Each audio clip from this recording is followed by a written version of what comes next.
Shalom, selamat pagi jemaat Tuhan, baik yang ada di tempat ini, keluarga kami yang Tuhan Yesus kasihi, dan juga saudara-saudara umat Tuhan, umat gereja Kemah Injil Indonesia Jemaat Getengan yang saat ini ada di kediaman masing-masing. Kita bersyukur pada pagi hari ini, sebab kita senantiasa diteguhkan, dikuatkan di dalam kehidupan kita melewati berbagai tantangan, bahkan di dalam situasi yang sulit yang selama beberapa waktu kita gumuli bersama. Jemaat Tuhan yang saya kasihi di dalam Yesus Kristus, pada kesempatan pagi hari ini dalam ibadah kita bersama ini, marilah kita membaca firman Tuhan yang terambil di dalam Yohanes pasal ke-9. Yohanes pasal yang ke-9, pembacaan kita akan mulai dari ayat 35 sampai dengan ayat yang ke-41.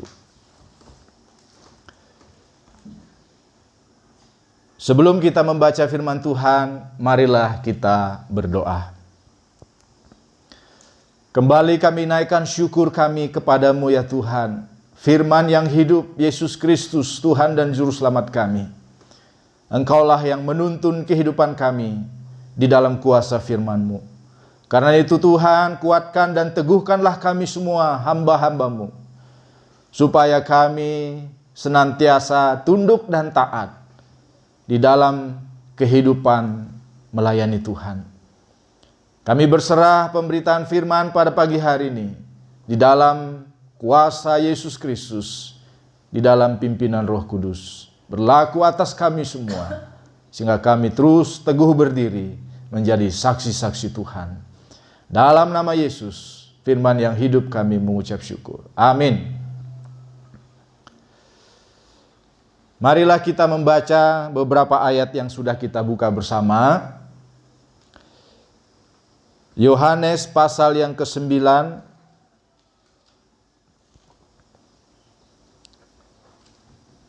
ayat 35 sampai 41. Yesus mendengar bahwa ia telah diusir keluar oleh mereka. Kemudian ia bertemu dengan dia dan berkata, "Percayakah engkau kepada Anak Manusia?" Jawabnya, "Siapakah dia, Tuhan? Supaya aku percaya kepadanya." Kata Yesus kepadanya, "Engkau bukan saja melihat dia, tetapi dia yang sedang berkata-kata dengan engkau, dialah itu." Katanya, "Aku percaya Tuhan." Lalu ia sujud menyembahnya. Kata Yesus, "Aku datang ke dalam dunia untuk menghakimi, supaya barang siapa yang tidak melihat dapat melihat, dan supaya barang siapa yang dapat melihat menjadi buta." Demikianlah pembacaan firman Tuhan yang sudah kita baca bersama-sama. Pada ayat yang ke-41, 40-41, Yesus menegaskan, kata-kata itu didengarnya oleh beberapa orang Farisi yang berada di situ, dan mereka berkata kepadanya, "Apakah itu berarti bahwa kami juga buta?" Jawab Yesus kepada mereka, "Sekiranya kamu buta, kamu tidak berdosa. Tetapi karena kamu berkata kami melihat, maka tetaplah dosamu."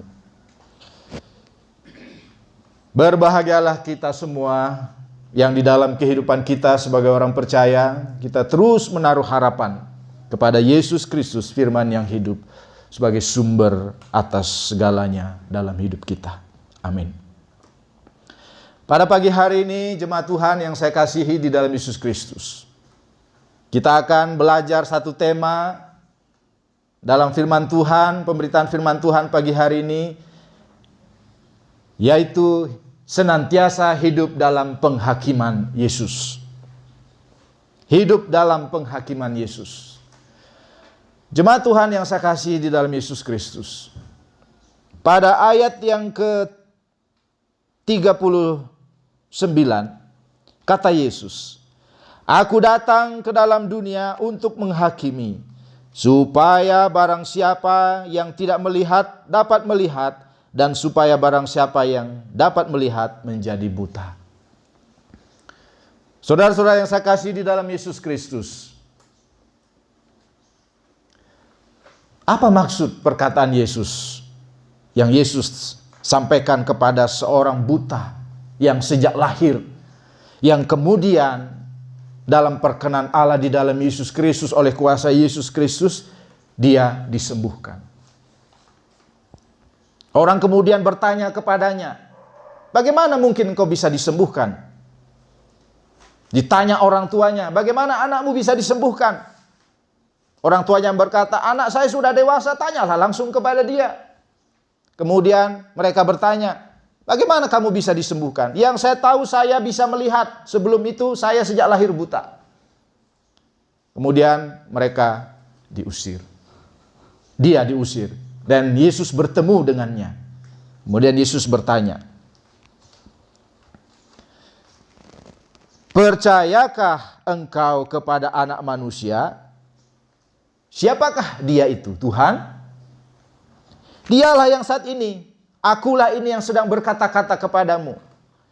Kemudian orang itu, "Aku percaya Tuhan." Lalu ia sujud menyembah kepadanya.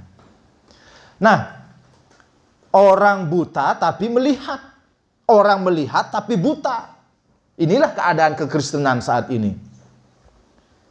Ada banyak orang Kristen yang sesungguhnya buta. Tetapi di sisi lain ada kekristenan yang sungguh-sungguh di dalam kehidupannya melihat dengan mata Allah. Melihat dengan hati Allah. Melihat dengan kasih Allah. Melihat di dalam segala hal keterbatasan, di dalam segala keadaan yang mungkin menyulitkan, tapi dia menegaskan kehidupan yang sungguh melihat dalam makna kekristenan, berarti berdampak bagi kehidupan di tengah-tengah masyarakat sebagai kesaksian hidup. Jemaat Tuhan yang saya kasih di dalam Yesus Kristus, pagi hari ini sebagaimana saya sudah tegaskan tadi, bahwa kita mau membahas terkait dengan hidup dalam penghakiman Yesus. Hidup dalam penghakiman Yesus. Apa maksudnya? Apa kaitannya dengan prinsip kekristenan yang harus melihat dengan cara Allah? Apa kaitannya dengan penghakiman nanti pada waktunya ketika kita menghadap pada tahta pengadilan Allah? Jemaat yang saya kasih di dalam Yesus Kristus, Yesus menegur orang Farisi itu. Dan dia berkata, jawab Yesus, "Sekiranya kamu buta, kamu tidak berdosa. Tetapi karena kamu berkata kami melihat, maka tetaplah dosamu." Yesus menegur orang Farisi ini. Sebab apa? Dia tidak memahami prinsip kehadiran Yesus. Dia tidak mengetahui bahwa kedatangan Yesus untuk menegaskan prinsip penghakiman. Penghakiman atas kehidupan Kristen yang tidak hidup di dalam prinsip-prinsip penyembahan dan kepercayaan kepada Allah. Tadi saya mengatakan kekristenan yang buta. Kekristenan yang tidak memahami kehadiran Allah. Kekristenan yang tidak ada dan tidak hidup di dalam Allah. Kekristenan yang mengutamakan akal pikiran, mengutamakan penilaian manusia, mengutamakan hal-hal yang sifatnya keduniawian. Ini yang kemudian kita sebut kekristenan buta. Yesus datang dengan prinsip apa? Dia menghakimi. Menghakimi apa? Menghakimi supaya kehidupan yang disebut kekristenan buta itu disadarkan, dipulihkan, dikembalikan pada keadaan yang kemudian kekristenan disebut kekristenan yang melihat. Tapi melihat bukan dengan gaya duniawi, tetapi melihat dengan cara Allah. Ini yang disebut dengan Yesus berkata, supaya barang siapa yang tidak melihat dapat melihat, dan supaya barang siapa yang dapat melihat menjadi buta. Ketika kita melihat dengan pertimbangan Allah, dengan cara Allah, dengan prinsip penghakiman Allah, atau mata yang tertuju kepada Allah, percaya kepada Yesus Kristus dan menyembahnya sebagaimana orang buta yang disembuhkan itu, maka dalam posisi inilah kekristenan kita disebut kekristenan yang melihat. Tetapi ketika barang siapa yang dapat melihat menjadi buta, sebab apa? Dia tidak mampu menerima perkataan firman, menerima kehadiran Yesus Kristus, dan tidak mengerti maksud dan kehendak Allah. Inilah. Nah, pada poin pertama kita pelajari pada kesempatan hari ini, kedatangan Yesus berarti mengerjakan penghakiman. Aku datang ke dalam dunia untuk menghakimi. Apa maksudnya ini? Kedatangan Yesus ke dalam dunia, kita harus lihat adalah kedatangan yang bersifat utuh, yang menyangkut kedatangan dia dalam karya penebusan, karya penyelamatan, dan kedatangan dia pada prinsip pengangkatan orang-orang percaya dan pengadilan Allah yang disebut dengan penghakiman terakhir. Itu adalah sebuah keadaan yang utuh, yang bersifat menyeluruh, yang diposisikan pada prinsip Yesus yang adalah hakim. Penghakiman itu adalah Yesus itu sendiri. Karena itu ketika Yesus datang, kita bandingkan dengan ayat yang di dalam Yohanes 12 ayat 47. Mari kita baca. Yohanes 12 ayat 47. Di situ dituliskan, dan jikalau seorang mendengar perkataanku tetapi tidak melakukannya, aku tidak menjadi hakimnya. Sebab aku datang bukan untuk menghakimi dunia, melainkan untuk menyelamatkannya. Sepertinya dua ayat 9, pasal 9 ayat 39 dan pasal 12 ayat 47 sepertinya kontras atau bertentangan. Sesungguhnya kedua ayat ini tidak bertentangan. Pada Yohanes 12 ayat 47 Yesus mengatakan, sebab aku datang bukan untuk menghakimi dunia, melainkan untuk menyelamatkan. Pada pasal 9 ayat yang ke-38, aku datang ke dalam dunia untuk menghakimi, supaya barang siapa yang tidak melihat dapat melihat, dan seterusnya.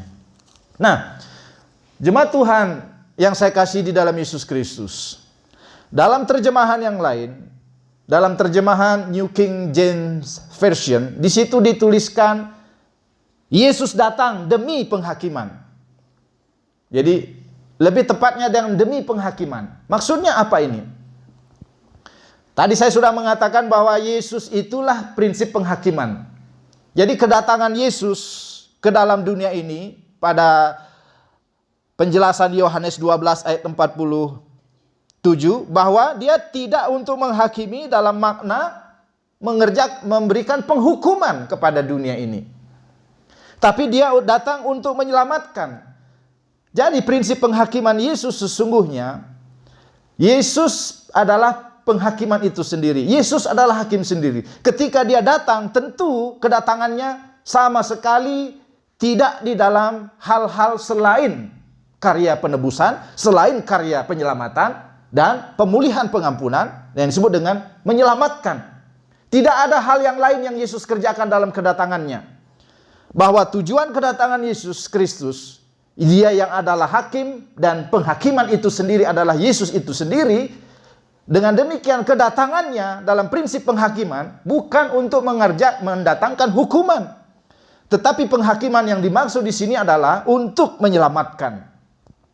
Karena itu kedatangan Yesus dalam karya penebusan, karya keselamatan itu bersifat tunggal dan menyeluruh di dalam karya keselamatan itu. Nah, di dalam karya keselamatan itulah kehidupan Kristen, kehidupan orang percaya harus dimaknai senantiasa di dalam keutuhan prinsip penghakiman Yesus Kristus. Apa yang dimaksud di sini? Saudara-saudara yang saya kasih di dalam Yesus Kristus. Ketika kita percaya dan menerima Yesus Kristus sebagai Tuhan dan Juru Selamat kita, kita diteguhkan di dalam Roh Kudus, percaya, menyembah, dan menerima Yesus sebagai Tuhan dan Juru Selamat kita. Kita menerima Dia dalam makna apa?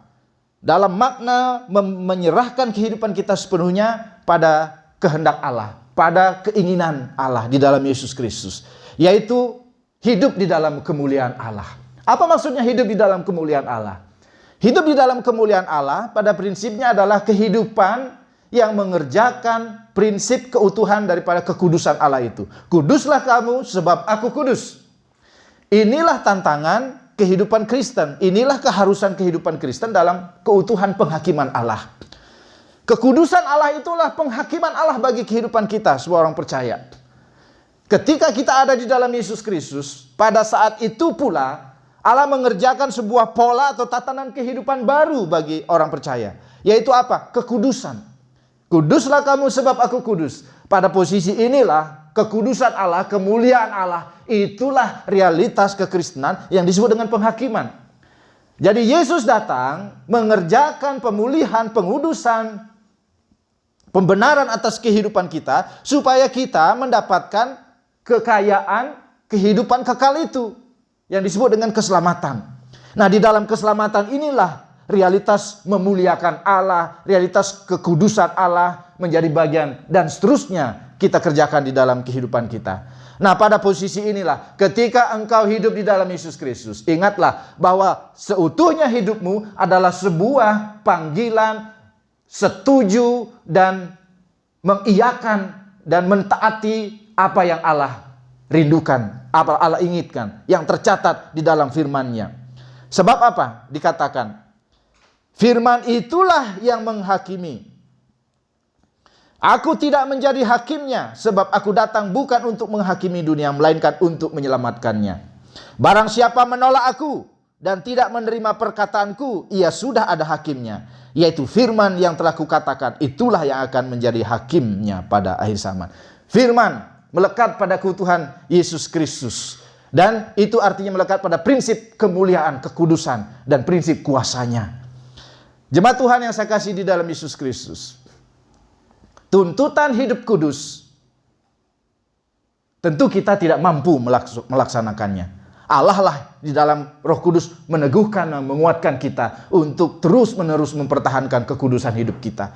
Tetapi dalam upaya mempertahankan kekudusan hidup kita, kita senantiasa disadarkan, diingatkan, diteguhkan supaya kita apa? Jangan menyakiti hati Tuhan. Jangan membuat hati Tuhan kecewa. Kita merasa malu di hadapan Tuhan. Sebab apa? Kekudusannya menghakimi kita. Apa yang sudah kau lakukan sebagai orang Kristen? Mengapa kekristenanmu adalah kekristenan yang buta? Engkau tidak melihat di kiri kananmu. Engkau melupakan makna kekristenan yang sesungguhnya.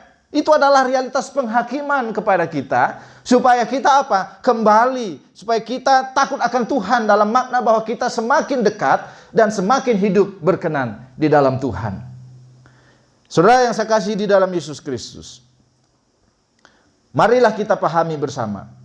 Penghukuman bagi orang yang menolak firman, yang menolak Yesus Kristus, yang menolak perkataan, itu sudah jelas yang disebutkan dalam Roma pasal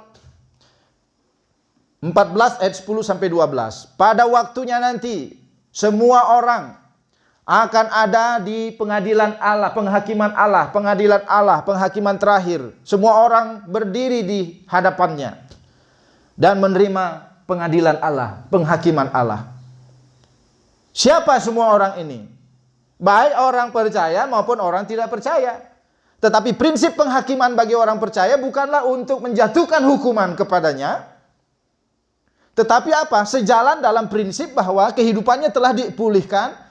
Sepanjang kehidupannya di dalam Yesus, Yesus telah menggantikan prinsip penghakiman hukuman itu, sehingga dia tidak lagi dalam keadaan untuk diberikan hukuman, tetapi di dalam penghakiman yang Yesus kerjakan selama dia ada di dalam percaya dan menerima Yesus sepanjang kehidupan Kristusnya, berlaku di dalam prinsip pengampunan, pengudusan, pemulihan, penguatan, sehingga pada waktunya ketika dia berdiri di hadapan pengadilan tahta Allah, penghakiman terakhir, dia diberikan apa? Yang disebut dengan mahkota kemuliaan, upah, yang disebut dengan hal-hal yang terkait dengan pemberian mahkota. Tetapi bagi mereka yang tidak percaya, berarti sejak awal, sejak kedatangan Yesus, dia tidak masuk di dalam prinsip penghakiman Allah. Bagaimana dia menerima penghakiman Allah di dalam kehidupannya, sementara dia tidak percaya dan tidak menerima Yesus Kristus sebagai Tuhan dan Juru Selamatnya? Tidak mungkin. Karena itu, maka ketika sejak dia tidak percaya dan tidak menerima Yesus Kristus, sampai pada waktunya nanti, dia dihakimi, diadili untuk mendapatkan apa? Untuk ditetapkan di dalam penghukuman. Jadi keberdosaan itulah yang mendatangkan penghukuman yang disebut dengan kebinasaan kekal. Tetapi prinsip penghakiman Allah sesungguhnya bagi orang percaya adalah supaya orang percaya senantiasa disadarkan, dikuatkan, diteguhkan, dipulihkan kehidupannya, dan dia melihat Yesus di dalam segala karya-karya kemurahan, kebaikan, kecintaan, kasih-Nya melingkupi kehidupannya, dan dia sujud sembah seperti orang buta dan percaya dan kemudian menyembah Yesus. Mengapa dia percaya dan menyembah Yesus?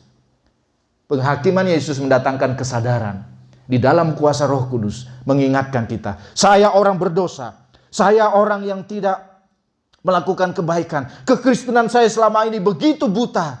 Terima kasih Tuhan, di dalam Roh Kudus meneguhkan saya di dalam berbagai peristiwa kehidupan, sehingga saya disadarkan untuk datang kembali, untuk mencari Tuhan, untuk sujud, percaya, sujud dan menyembah kepadanya. Saudara yang saya kasih di dalam Yesus Kristus, inilah keadaan penghakiman yang kita alami sebagai orang percaya. Jadi kita sebagai orang Kristen bukan berarti nanti waktu kita mati, kemudian kita menghadap Allah dan diperhadapkan pada pengadilan Allah, penghakiman Allah, baru di situ kita tahu bahwa kita masuk surga atau tidak. Tidak seperti itu. Kita sudah tahu bahwa kita menerima karya keselamatan ketika Yesus hadir dan kita percaya dan menerima Dia, dan kita terus mengerjakan persetujuan hidup pada kehendak Allah di dalam Yesus Kristus, pada perkataan firman, kita senantiasa hidup di dalamnya. Inilah keadaan penghakiman yang kita jalani. Sampai pada waktunya kita berdiri kokoh, berdiri di hadapan anak manusia itu. Teguh sebab apa? Kepada kita diberikan upah yang disebut dengan mahkota kemuliaan. Tapi kepada mereka yang tidak percaya, yang tidak pernah mengalami prinsip penghakiman Allah, maka penghukuman karena mereka menolak, sehingga mereka hidup di dalam keberdosaan. Karena itu saudara-saudara yang saya kasih di dalam Yesus Kristus, wujud penghakiman Yesus bagi hidup kita sebagai orang percaya, tentu ketika kita melihat pada Yohanes pasal yang ke-9 ayat yang ke-35 sampai 41. Orang buta ini menikmati hadirat Allah. Jawabnya, siapakah dia? Tuhan, supaya aku percaya kepadanya. Penghakiman Allah terjadi di dalam kehidupan kita karena orang percaya, kita sebagai orang percaya hidup di dalam hadirat Allah. Hadirat Allah saya maknai sebagai kekudusan Allah, saya maknai sebagai kemuliaan Allah. Dialah prinsip penghakiman itu. Ketika kita hidup di dalam hadirat Allah, kita menikmati penghakiman Allah.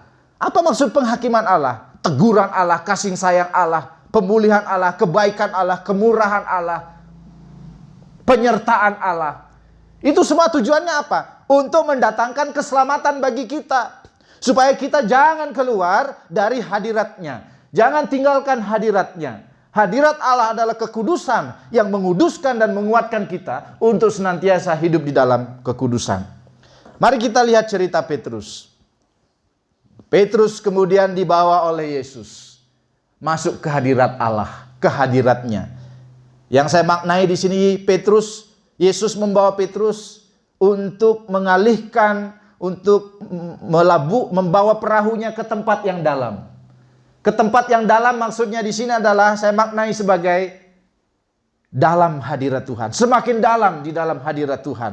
Semakin menikmati hadirat Tuhan. Yesus membawa Petrus, marilah kita bertolak ke seberang, ke tempat yang dalam. Di mana di situ hanya ada dia bersama Yesus. Di tengah-tengah tantangan yang begitu rupa. Bahwa Petrus mengalami sebuah kondisi, dia membutuhkan sesuatu, pertolongan. Dia sudah berjuang begitu rupa seharian, tapi tidak menemukan apa yang dia butuhkan, apa yang dia rindukan, apa yang dia inginkan. Sebab apa? Mungkin disinilah terlalu banyak kita menggunakan akal pikiran kita, menggunakan kepandaian kita, menggunakan kehebatan kita, sehingga kita bukan bersandar dan tinggal di dalam hadirat Allah, tetapi kita bersandar dan tinggal pada keegoisan kita, kemanusiaan kita, keduniawian, yang kita anggap itulah yang benar. Petrus dibawa ke tempat yang dalam. Petrus dibawa menikmati penghakiman Allah. Dengan apa karya Yesus menunjukkan penghakiman itu kepadanya? Kemudian ketika itu tebarkanlah jalamu. Apa yang terjadi? Pada Lukas 5 ayat 8. Di situ Yesus berkata, Petrus kemudian merasa terhakimi. Dia tertunduk dan terdiam ketika melihat jaringnya penuh dengan ikan sampai perahunya hampir tenggelam. Kemudian Petrus dia berkata, tunduk dan berkata,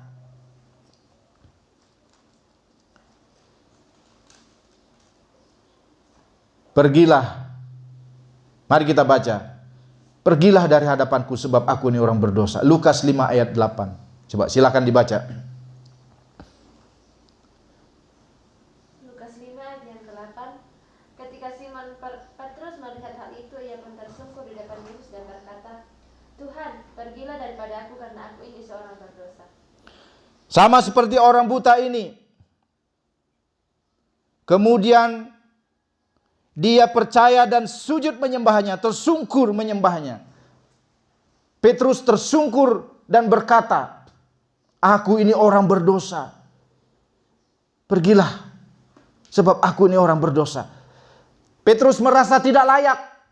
Petrus merasa terhakimi, sebab apa? Dia selama ini mengandalkan kekuatannya.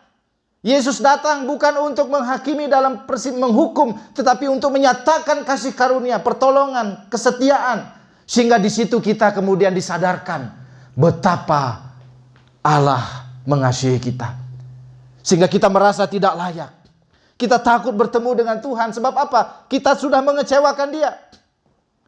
Inilah keadaan yang disebut Allah datang untuk menyelamatkan kita. Petrus merasa terhakimi dan kemudian pada peristiwa itu ada perubahan besar. Walaupun pada kenyataannya nanti penghakiman itu terus-menerus dialami oleh Petrus. Ketika dia kemudian Yesus berkata, sebelum ayam berkokok pada malam menjelang subuh, engkau sudah menyangkal aku 3 kali. Petrus malah, tidak mungkin aku akan menyangkal engkau. Dan itu terjadi. Kemudian penghakiman Yesus kembali terulang. Terjadi pada kehidupan Petrus. Yesus mengangkat mukanya dan memalingkan wajahnya kepada Petrus. Kemudian Petrus disadarkan, diingatkan betapa hancurnya hatinya. Kemudian dia pergi dengan sedih. Dan kemudian lahirlah seorang Petrus yang baru. Petrus yang perkasa. Petrus yang terus berjuang di dalam pemberitaan Injil. Sampai mati bagi pemberitaan Injil. Penghakiman terjadi di dalam kehidupan kita ketika kita ada di dalam hadirat Allah. Supaya kita selalu dibersihkan, selalu dikuduskan, selalu dikuatkan. Supaya kita jangan jadi kekristenan yang buta. Penuh nafsu duniawi, itulah kebutaan kekristenan.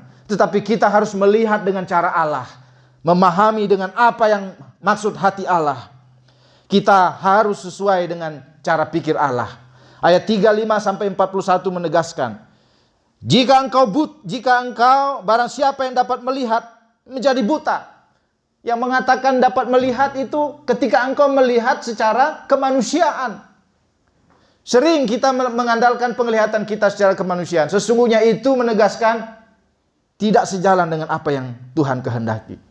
Marilah kita melihat dengan cara Allah. Roma 12 ayat 2. Di sana tertulis, demi kemurahan Allah aku menasihatkan kamu saudara-saudaraku. Persembahkanlah tubuhmu sebagai persembahan yang hidup, yang kudus dan berkenan kepada Allah. Janganlah kamu menjadi serupa dengan ayat 2. Janganlah kamu menjadi serupa dengan dunia ini, tetapi berubahlah oleh pembaharuan budimu, sehingga engkau tahu membedakan manakah kehendak Allah, apa yang baik, apa yang berkenan kepada Allah, dan yang sempurna. Jadi penglihatan Allah itu yang sempurna, yaitu kesempurnaan ilahi. Inilah yang saya khotbahkan pada minggu lalu. Jalan hidup orang percaya merujuk kepada teladan Paulus. Paulus mengatakan apa? Aku telah melupakan apa yang di belakangku. Bahkan hidupnya pun tidak dia pentingkan lagi. Dia mencari Yesus, terus mencari, berlari mencapai tujuan, yaitu apa? Kemuliaan Allah. Paulus mengarahkan pertimbangan-pertimbangan atas segala kehidupannya bersumber dari pertimbangan Allah, dengan cara Allah. Inilah mata Kristen kita. Mata Kristen kita adalah janganlah engkau menjadi serupa dengan gaya hidup duniawi. Itu bukan mata Kristen kita. Itulah mata kekristenan yang buta. Tetapi kita harus memiliki mata kekristenan, yaitu mengenal kehendak Allah, apa yang benar, apa yang berkenan, dan yang sempurna, hanya dengan cara melihat sama seperti apa yang Allah melihat. Supaya kita mampu melihat seperti Allah melihat, kita harus tinggal di dalamnya, menikmati penghakimannya hari lepas hari, terus menerus, supaya kita bersih. Kamu sudah bersih oleh firman yang kukatakan kepadamu, tinggallah di dalam aku di dalam kamu. Saudara yang saya kasih di dalam Yesus Kristus, inilah keadaan hidup kita sebagai orang Kristen yang dipertanggungjawabkan pada kita. Baik jemaat Tuhan yang ada di tempat ini, keluarga kami, keluarga saya yang saya kasih di dalam Yesus Kristus, dan juga jemaat Tuhan yang ada di dalam kediaman masing-masing. Jangan takut engkau dibersihkan oleh firman Tuhan. Sebab pembersihan oleh firman Tuhan membuat mata kekristenan kita melihat dengan jelas sebagaimana Allah yang inginkan bagi hidup kita. Bukalah selaput keduniawian yang menutupi mata kita di dalam pembersihan Allah, yang saya pahami dalam pemberitaan firman Tuhan, bahwa Allah datang untuk mendatangkan keselamatan bagi kita. Dalam makna keselamatan, dia mengerjakan prinsip penghakiman sejak kedatangannya pada pertama kali, dan kedatangan sampai kedatangannya pada kedua kali, menempatkan kita sebagai orang-orang percaya yang diberkati di dalam kemuliaan Allah. Marilah kita bersama-sama mengaminkan firman Tuhan. Mari kita berdoa.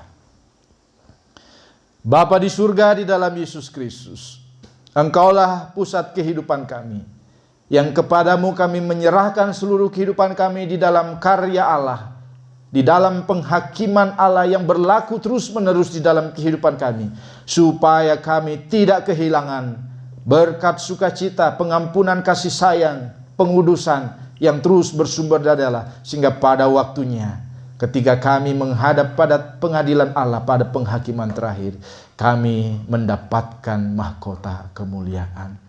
Terima kasih Tuhan, kuatkan dan teguhkanlah kami, supaya kami hidup benar, hidup seturut dengan firman Tuhan, di dalam kasih dan pertolongan Allah, di dalam Yesus Kristus, Tuhan dan Juru Selamat kami. Amin.